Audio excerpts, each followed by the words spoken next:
Hey guys, couldn't be more happy to have back our good buddy Bob Chapman. Bob, how are you? I'm fine, thank you. And it's very nice to be here again. And about a week after you found out what you found out about Bank of America, it came to light, and no, it was about the same time, that the Justice Department has been working with the Bank of America.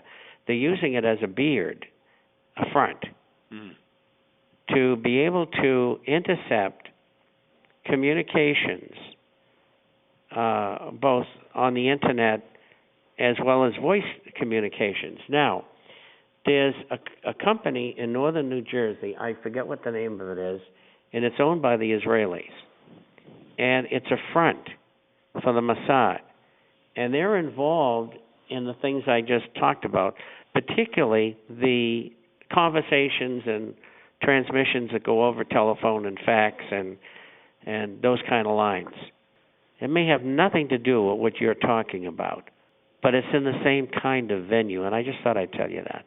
Well, yeah, and I mean, I think that it needs to be said that I'm an equal opportunity critic, as are you. So if it's our government that's being untrustworthy, then we're going to talk about that. If it is the Israeli government that's corrupt, then we're going to talk about that. If it's the German government, if it's the French government, if it's, so we're equal opportunity critics. I will say this, though. I got an email from a subscriber to my YouTube channel saying, and I quote, "I have had 2 posters bash you hard and make horrible, volatile threats towards me for pressing the like button on a couple of your videos on my channel. One said he was going to stick a grenade down my throat for sharing your work.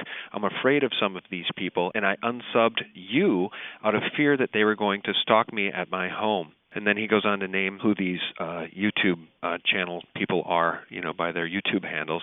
And I just want to say this. Look, since I did the Bank of America video, it's been seen by roughly 35,000 people in less than a month.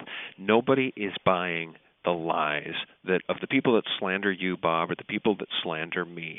And my critics are morons because since they started targeting me back in June when I had 12,500 subscribers to my YouTube channel, I now reach over 20,100 subscribers. So nobody's believing their idiotic attacks, their lies, or their slanders. And when they go after people like you or me or Alex Jones or Andrew McGuire or Bill Murphy, it's clear. It's absolutely 100% evident what they're doing. They're targeting truth. They're on the payroll of the government. I've been putting up this for years, and for more so in the last 15 years. Their lies are so transparent. Anybody that would not target the Federal Reserve, they go out of their way to protect the bad guys, which makes it clear that they're covering for somebody. So they're not going to shut us up. Bob, look what's happening with the Occupy Wall Street movement, or more specifically, the new Occupy the Fed movement with Alex Jones down in Texas and all over the country. People are starting to get the message. Yeah, well, Occupy Wall Street, if you look at the characters who are involved, and I have a link in my last issue, which is 24 pages long. And it gives a background on some of these people. But when I saw Bill Ayers, who I knew from the 60s, I knew right away it was a communist thing. And Soros is the guy that's financing this. Well, but one thing, I just want to interject and say that I will not throw a blanket over that entire movement and cast an aspersion against that entire movement, because my understanding is that it really started with Amped Status and David DeGraw, who was writing about all of this, the Federal Reserve and the central bank and the death of the dollar for a very long time. And that's true. And then he got some funding from Anonymous, I think. And then so there's, and I'm not saying you're not correct. I'm not saying that Alex Jones isn't correct about the Soros part of it, because I think that's true. And now the unions are down there. I'm just saying that I think there is a large percentage of that movement that knows exactly who the enemy is, and it's trying to be. Yeah, but the problem is they're participating. And they're giving life, a longevity, to something that in the final analysis, if you saw what their proposals were, it looks like it came right out of Karl Marx. DeGraw is probably a great guy, but what he's done has been taken away from him. Somebody else has grabbed the ideas and run with it. Yeah, but we're taking it back, Bob. That's the point. I mean, this Occupy Wall Street thing. I mean, it's we're not going to let them homogenize it, as they did with the Tea Party movement, and that's what they're trying to do. Did you see that kid I guess it was in New York City, talk about all the right things. Yes, put it on my website. He had a terrific rant. It'll be in my issue tomorrow. Yeah. I felt so good. I mean, a kid that age knew what I knew. Oh, that was dynamite. Well, I don't know who he is. Do you? I did not get his name, but I put it on the website. We had a great response, too, because I'm with you 100%. That kid really nailed it, and he talked about the Fed, and he talked about the Fed, and he talked about the Fed. I just want to add this. Keith Olbermann did a piece the other night in which he articulated the Wall Street demands, right? And I put it on the website, and here was my editor's note. I wrote, "We are fully aware of some of the issues with this movement. Their lack of focus on the Federal Reserve System first and foremost. But still, there isn't much in this Occupy Wall Street statement that we don't agree with. It's about time the American people stood up and spoke truth to power." Now let me read you the part that really resonated with me. In part of their demands, quote, "that our system must protect our rights, and upon corruption of that system, it is up to the individuals to protect their own rights and those of their neighbors, that a democratic republic government derives its just power from the people.